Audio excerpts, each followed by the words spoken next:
The economic slowdown in Europe is taking a toll on Korea's trade balance with the eurozone. Shortly after its free trade pact with the EU went into effect in 2011, Korea swung from a surplus to a deficit. Our Shin Se-min takes a closer look. A $10.2 billion US deficit. That's how much Korea was down from trading with EU nations last year.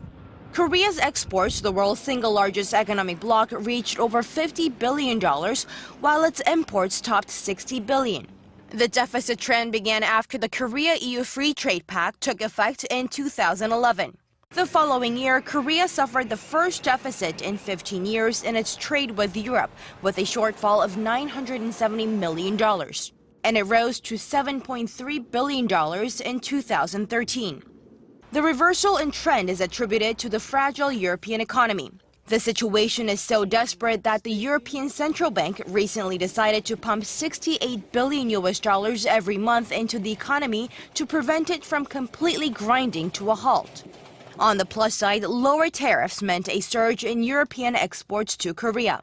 Sales of German cars, for example, jumped nearly 30% last year alone. Imports of German cars, European furniture, and medicine soared, and with the recent sanctions against Iran, many Korean importers turned to EU for crude oil.